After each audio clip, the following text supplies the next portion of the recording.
जिज्ञासा आपके भीतर जाग उठी, यह शुभ लक्षण है।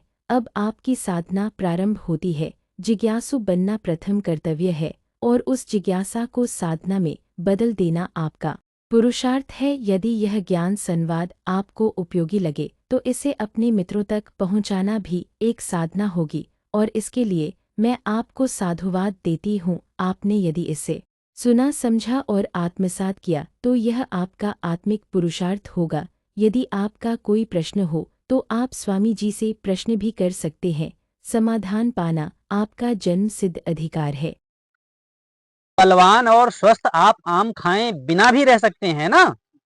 आम खाना बंद कर दो, दूसरे दूसरे जो उपाय हैं उनको अपना लो। माने जो सस्ते उपाय हैं स्वस्थ रहने के लिए, संयम की जरूरत है मात्र, तो अपने आप वस्तुएं सस्ती होने लग जाएंगी। महाराज जी का अपना काय पे चले जाए। हाँ, वो कौन सी चीज देखो भैया, समाज में बदलाव के लिए पूरे समाज जब बदलेगा ना, माने सब लोग जब उस नियम को मानेंगे तब बदले, या अधिकांश लोग माने तब ना परिवर्तन समाज में प्रभाव पड़ेगा। अब केवल हमारे अकेले दूध पी लेने से थोड़े संयम हो जाएगा। महाराज जी हो नहीं सकता, क्योंकि ये इतनी परिस्थितियां जटिल है कि इस पे कोई नियम काम करेगा। हाँ मतलब, हाँ बिल्कुल सही कह रहे हैं। मतलब देखो, जिसकी समस्या, जैसे हमने पहले भी कहा था, व्यक्ति की समस्या को व्यक्ति मिटा सकता है, परिवार की समस्या को परिवार मिटा सकता है। उसी परिवार में जो सामाजिक समस्या है वो पूरा समाज मिलकर के तब मिटा सकेगा, है ना।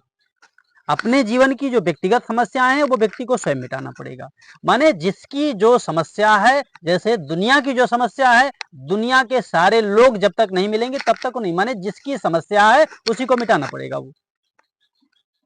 और समस्या का आरंभ व्यक्ति से होता है।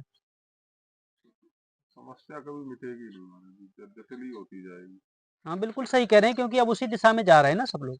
समस्याएं अब बस केवल व्यक्तिगत रूप से मिटाई जा सकती हैं। जो थोड़ा थोड़ा शांति में रह रहा है, संपन्नता में रह रहा है, उसे पूरा समाज गलत, उसकी नजर में पूरा समाज गलत है, अपना सही है।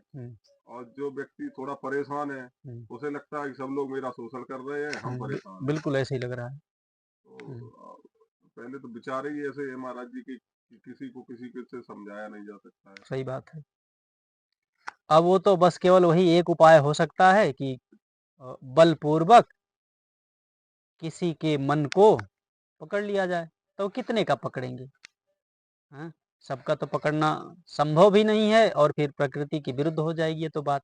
कोई अधिकारी हो तो उसका केवल पकड़ा जा सकता है। महाराज जी कितनों का पकड़ोगे? हाँ वही मतलब बात है ना। तो विकृत हो जाएंगे महाराज जी, बिल्कुल पागल हो जाएंगे तुरंत। अरे एक घटना है, वो एक महात्मा थे, मैं जानता हूँ उनको खूब अच्छे से। तो उनके पास एक साधक आया और उसने कहा महाराज ध्यान लगवा दो। और वो महात्मा जी थोड़ा कौतुकी थे उन्होंने उसके मन को पकड़ लिया, ठीक है। और जैसे ही शरीर मतलब छूटना शुरू हुआ ना, आश्रय इसका, वो तो एकदम भड़बड़ा के उठ गया। नहीं चाहिए महाराज, ध्यान नहीं चाहिए, सब डूब गया डूब गया डूब गया करके चिल्ला के खड़ा हो गया। वो तो बोले क्यों भाई, क्यों, क्या हो गया? अभी तो तुम ध्यान चाहते थे बोले नहीं महाराज नहीं चाहिए, सब खत्म हो गया, सब खत्म हो गया, सब डूब गया सब 90% लोग महाराज जी इसी हालत में पागल हो जाएंगे।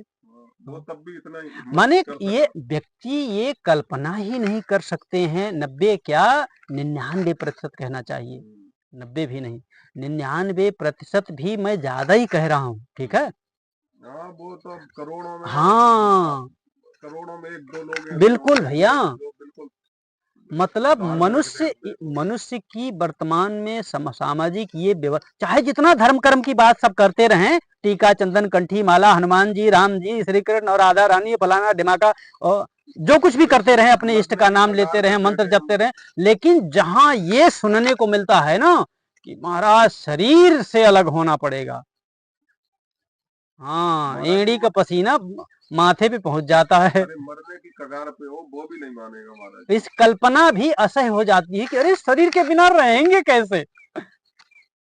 पर सच बात यह है कि शरीर जब खो जाता है ना, उसके बाद ही अपने वास्तविक जीवन का आरंभ होता है, उसके पहले नहीं। तो उस तरफ कूदने का साहस स्वयं में ही तो जुटाना पड़ेगा। वो आप जो है वो हो जाएगा, धीरे धीरे हो जाएगा, वो आज नहीं होगा, अगले जन्म में होगा, क्योंकि व्यवस्था ही ऐसी बनाई गई है ना, सॉफ्टवेयर ही ऐसा परमात्मा ने डाउनलोड किया है, वो अपलोड किया है।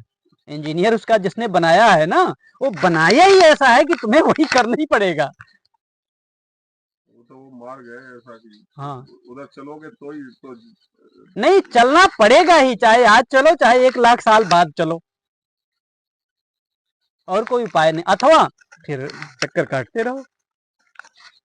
वही तो कह रहा हूँ, हाँ, दुख की व्यवस्था, वही तो उधर हाँ, जाएगा, दुख नहीं तो की चक्कर ही व्यवस्था काटोगे। ही इसलिए बना, नहीं ये जो दुख है ना जीवन में, ये अच्छा देखो इसमें एक गंभीर बात है जरा, जैसे अशांति है, तो अशांति को लोग बुरी चीज मानते हैं, है ना, माने अशांति ठीक नहीं है, वो कोई ऐसा कुछ है जो हमारी शत्रु है, माने उसको बड़ा गंदी दृष्टि से देखते हैं ना, दुख को, अशांति को, पराधीनता को, असमर्थता को बड़े मतलब वो ऐसे कुत्सित भाव से देखते हैं कि अरे ये तो बिल्कुल अनुपयोगी है जीवन के लिए, ऐसा देखते हैं ना। लेकिन इसमें अगर गंभीरता से आप विचार करो, अगर आपको अशांति का पता न हो तो शांति के महत्व और उसकी आवश्यकता का बोध कैसे होगा, मांग कैसे जगेगी। शांति भी तो महाराज जी कई तरीके है, एक तो सहनीय शांति है, क्या सहनीय है, वो शांति चाहे जो हो पर है वही, वो तो मनुष्य ने महाराज जी असहनीय शांति है, तो फिर वो महाराज जी विचार ही नहीं कर पाएगा। असहनीय शांति मतलब शांति भी कहीं असहनीय होती है, नहीं असहनीय अशांति है जो, हाँ असहनीय अशांति, हाँ जो वो है तो वो तो विचारी बोर्डम हो हाँ जाएगा, बिल्कुल विचार ही नहीं कर पाएगा, हाँ, बिल्कुल कुंद हो जाएगा महाराज जी। नहीं तो अब देखो साधन की बात तो उसी व्यक्ति के लिए किया जा रहा है ना जिसमें साधक पना शेष है ना, जो बेहोश है, जो पशु जीवन जी रहा है, तो पशु के लिए साधना की क्या बात है, वो तो भूख लगने भोजन कर लेगा, प्यास लगने पानी पी लेगा, मलमूत्र का वेग आएगा तो मलमूत्र विसर्जित कर देगा, नींद आएगी तो सो जाएगा, चलने की इच्छा होगी तो चल लेगा, हाँ माने जो मन में आएगा तो यंत्रवत है, चल रहा है।